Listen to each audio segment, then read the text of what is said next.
président du conseil d'administration de la mutuelle sociale des artisans du Sénégal. Je suis accompagné des deux représentants du conseil d'administration de Thiès, à savoir M. Ousmane Sow et Mme Gamou Kamara, et par conséquence, elle est la première vice-présidente de la Chambre de métier de Thiès. Donc aujourd'hui, nous sommes à Thiès dans le cadre d'une tournée qu'on doit effectuer au niveau des 14 régions. C'est la région de Thiès qui est à notre 6e visite. Donc c'est aujourd'hui la 6e région qu'on a visitée. Je profite de l'occasion pour renouveler mes remerciements. Je profite de l'occasion pour renouveler mes encouragements aux Thiessois. Parce que quoi qu'on dise, comme je l'ai dit tout de suite, c'est à Thiès qu'on avait fait notre assemblée générale. C'est à Thiès que la mutuelle a pris départ. Aujourd'hui, on s'est retrouvés avec les Thiessois et je peux dire, là où nous sommes passés, vraiment, on a eu plus de présence, surtout au niveau des partenaires à Thiès. Donc vraiment, je remercie vraiment les Thiessois.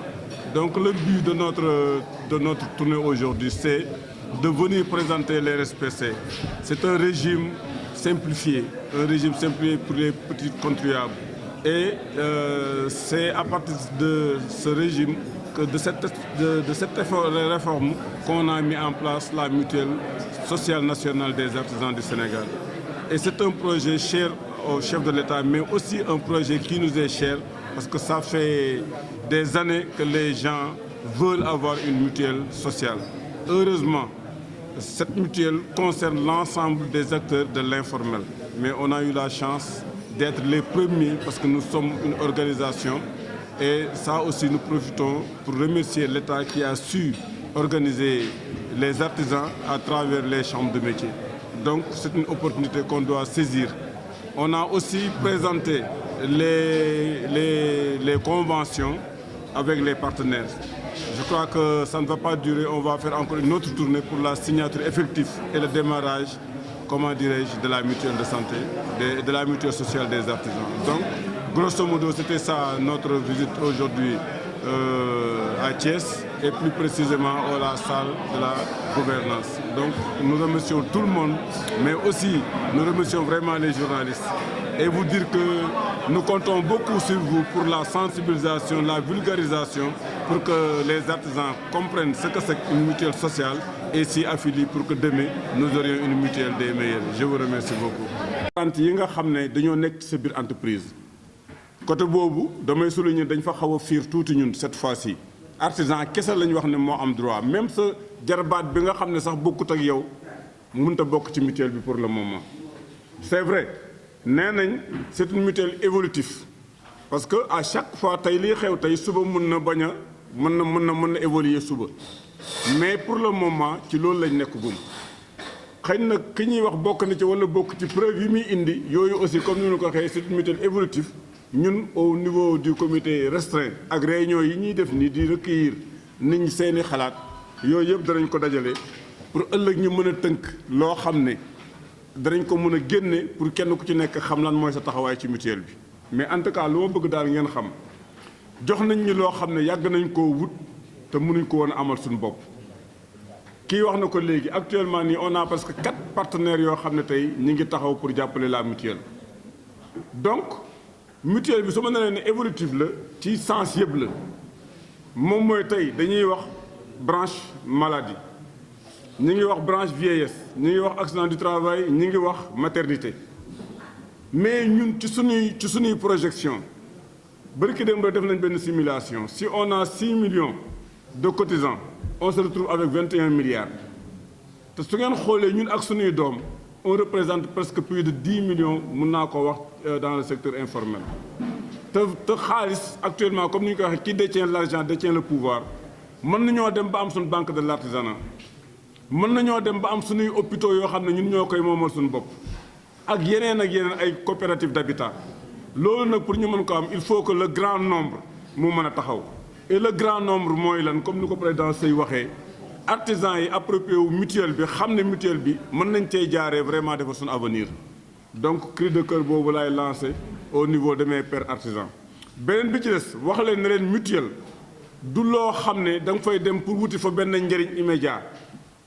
sécurité la soo feebaree mën nga cee faju soo feebarut nit mi ngi ciy faju yàlla di la bindal yool donc doone cotisé naa benn weer ñaari weer ñetti at ñeenti at feebaru ma rek sama njaboot feebaru damay arrêté bés bi ngay arrêté bés boobu ngay feebar boo xam ne li nga cotisé woon non seulement ñee lekk nañ ko mais duutoo mën a lekk ci lu nit ñu cotisé woon donc ñun ay jullit lañ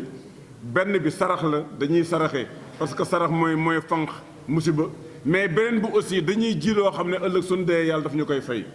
te dara gënta weesu nag yàlla moom li mu gën a soxla ci doomu aadama yi mooy kuy toog di dimbale ay doomu aadama donc mutuelle jàppal ma jàpp la wax naa leen ko toujours nee naa leen man jiite mutuelle de santé moo ma gënal jiite chambre de métier parce que jiite ay nit ñu wér koo xam ne su feebaree nga mën koo faj yool bi ci nekkul ci jiite chambre de métier donc il faut que ñun ñu conscient les artisans xam ne am nañ benn outil tey boo xam ne mën nañoo développer sur tous les plans nan lañ ci mooy Olof Njaay nee na soxla fekkee ne ñaar la dafa fekk wér gi yaram am mais fekkee ne yaa ngi tëdd sa hôpital bële yaakaar naa ne takk xalaatuloo xëy atelier takk jabar dawal oto yooyu yëpp doo ko xalaat looy xalaat mooy nga wér donc bon mutuelle bi dama leen di ñaan yéen samay mbokki artisan vraiment ngeen jàpp ko comme ni ngeen jàppee seen bakkan bi pour que génération yi di ñëw man sax damay faral di wax ne man j'ai 61 ans su ma dundee xëy na 9 ans ma dee amu problème non baax na sax président baax na man dépassé naa yonent bi rek mais samay doom samay sët nan leen béyee loo xam ne ëllëg dana après dans say mii kat moo fi tegoon lii nu mu tuddati Adja Gamou Camara moo fi tegoon lii parce que loolu aussi tamit il faut que ñiy liggéey ci postérité il faut ñu ciy liggéey tey soo tuddee Sëñ Touba tudd Alaaji Maalik tudd mais am na lu ñu defoon donc ñun tamit nañ leen góorgóorlu su mutuelle bi ëllëg mu nekk postérité ci ñun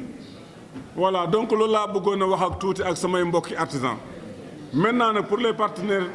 stratégiques mutuelle bi ñun suñ góorgóorloo ba am le grand nombre yéen am na loo xam ne ñun dañ leen ciy rassurer en tout cas tant que maa ngi nekk PCA am na loo xam ne wax naa ko Louga wax naa ko ci yeneen tournée yi noonu laa leen koy waxee seeni prestation ñun li ñuy ñaan yàlla mooy ñu am liquidité te danañ ci veiller mais danañ fexe ba seen ñaq ñun tim duñ gàddu mukk seen àq c'est vrai que kayit baax na bind baax na lépp baax na mais engagement personnel bi nga gëm moo gën a ci lépp loo xam ne ñun day yàq suñ avancement wu mutuel surtout de envers suñuy partenaires ñun dañ ko moytu bu baax mais yéen tamit il faut ngeen dimbali ñi pour ñu mën leen a dimbale ñu ngi wax ay cas de fraude mi ngi mel ni rek un corrupteur et un corruptible corrupteur mënut a am fekk nu mu tudd un corrompu amul donc ñun ñëpp dañ cee war a jàpp ñun dañu war a veiller ci loolu yéen ngeen veiller ci jàppale ñun ñi jàppale leen les bénéficiaires aussi tim xam ne képp kuy fraude yaa ngi jël riba di ko jox sa njaboot te nag dinaa leen yëgal leen man dama nekkoon PCA mutuelle c'est pas par hasard tey samay père jox ma mutuelle bi maa njëkk a créé la mutuelle des artisans de Kolda de la région de Kolda ba léegi mutuelle ba ma ngay dox macha allah donc par expérience la xëy na am na expérience yoo xam ne ñun dund nañ ko mais nag li may wax samay mbokki artisan rek ak di ko wax suñuy partenaire mooy lii nga xam ne tey projet la ñu war ko seq te yàlla boole ñi ci kenn ku ci nekk am nga ci sa jaamu yàlla boo ci war a def pour que ëllëg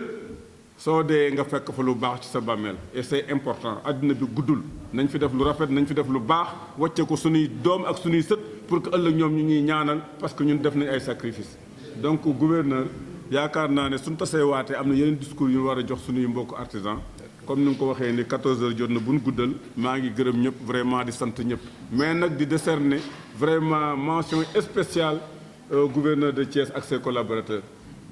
soo gisee ñu ne woon nañ invité 30 artisans c'est parce que fu ñu dem ñetti prestataire lañ fay fekk juróomi prestataire sincèrement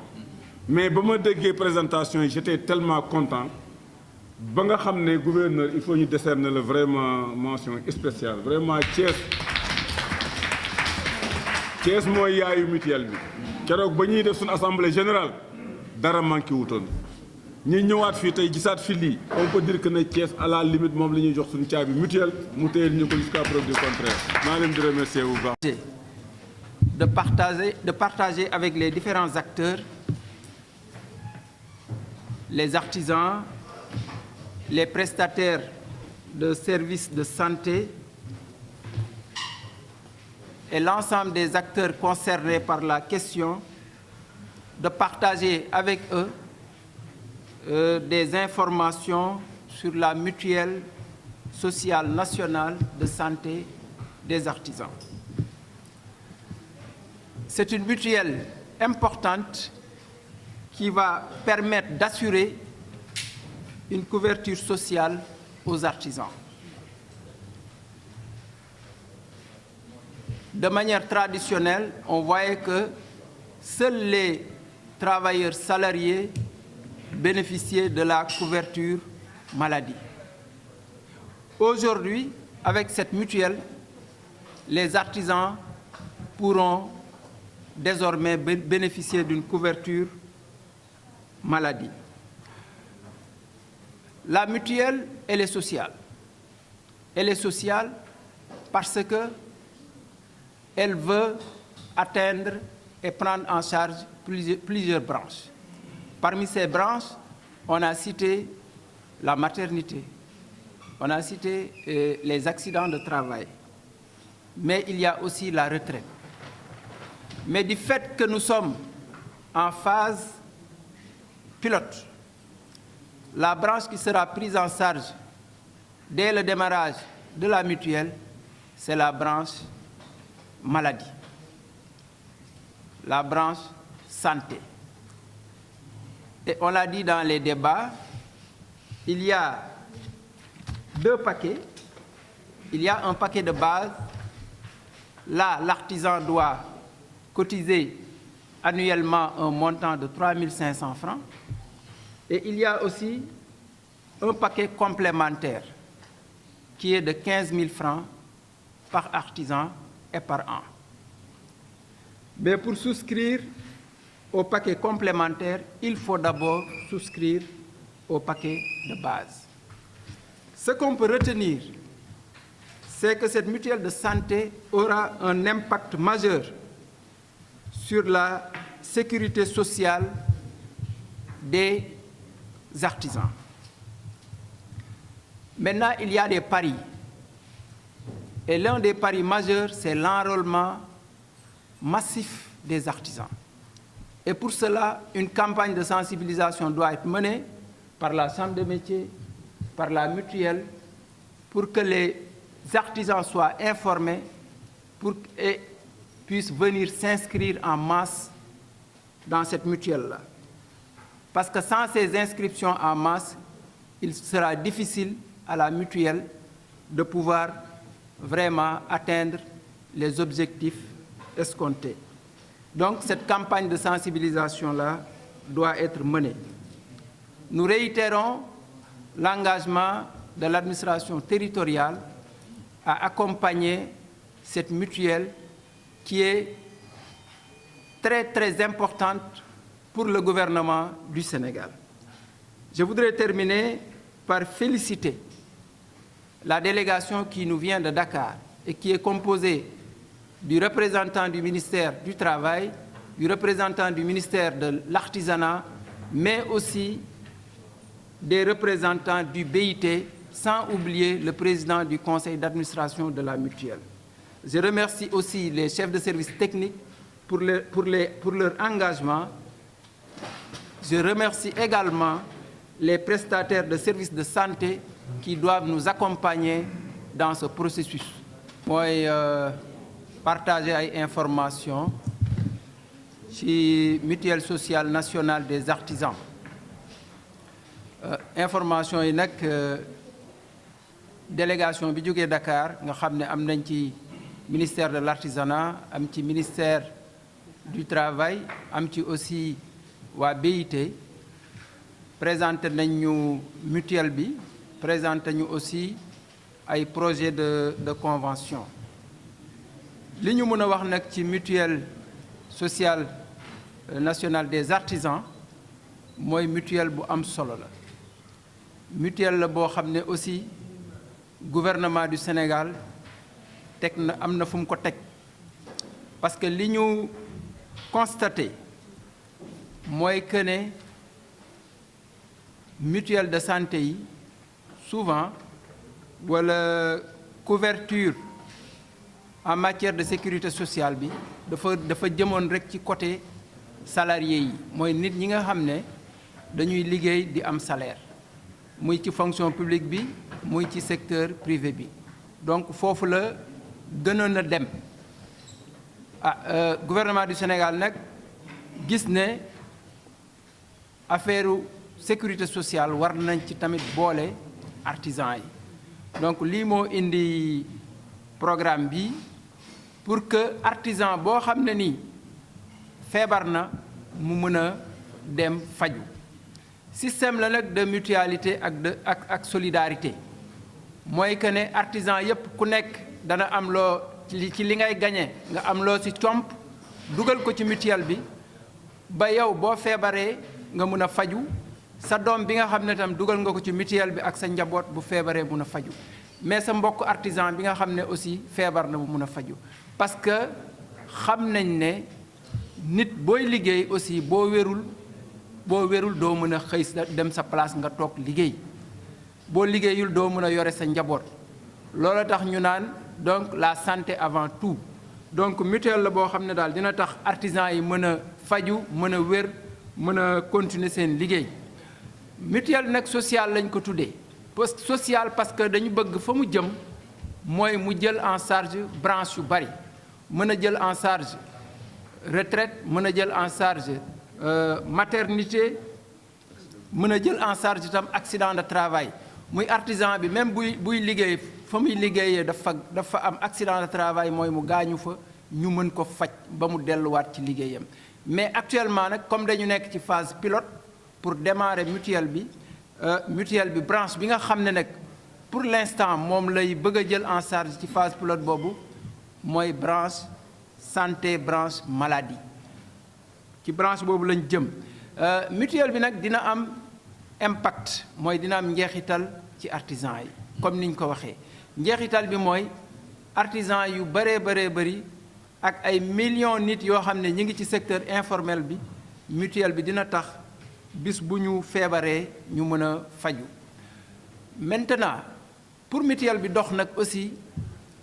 am na loo xam ne il faut ñu def ko am na loo xam ne ci côté nguur gi la mais am na loo xam ne ci côté artisan yi la ci côté artisan yi nag bu ñu bëggee mutuelle bi dox il faut que artisan yi ñëw bindu ci mutuelle bi li ñu naan enrôlement des artisans parce que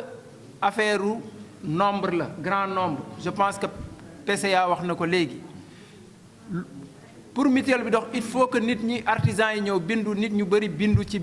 ci mutuelle bi bu nit ñu binduwul mutuelle bi la mu war a mën a taxawee dëgg-dëgg du ko mën a taxawee ñi ngi ñaan aussi les différents acteurs ku ci nekk mën a dans cette mutuelle là respecter say engagement parce que bu engagement yi bu ñu ko respecté loolu dina tax mutuelle bi am crédibilité dina tax aussi nit ñi gëm mutuelle bi xam ne bu ñu feebaree bis bu ñu demee ci docteur bi dana leen jël en charge bu ñu amee garab aussi bis bu ñu demee ci pharmacie bi dina leen mën a jël en charge crédibilité boobu vraiment soxla nañ ko ci mutuelle bi pour mu mën a continuer mën a am pérennité te crédibilité nag li koy maye mooy acteur bu nekk la nga engagé wu ci mutuelle bi nga mën ko respecter pour finir vraiment ñi ngi féliciter ñëpp di kontaan aussi ci waxtaan bi ni mu demee ak ni mu tëddee vraiment c'était dans une bonne ambiance dans une bonne atmosphère débat yi ñu fi dégg aussi ak contribution yi ay contribution de qualité la donc ñi ngi féliciter ñëpp di ci jiital nag délégation bi nga xam ne moo jóge Dakar te ma cité ko léegi ñu am ci ministère du travail ministère de l'artisanat am ci aussi waa BIT di remercier aussi di gërëm le président du conseil d'administration de la mutuelle di remercier waa chambre de métier sans oublier les services techniques yi nga xam ne tey ñoo am taxawaay bu rafet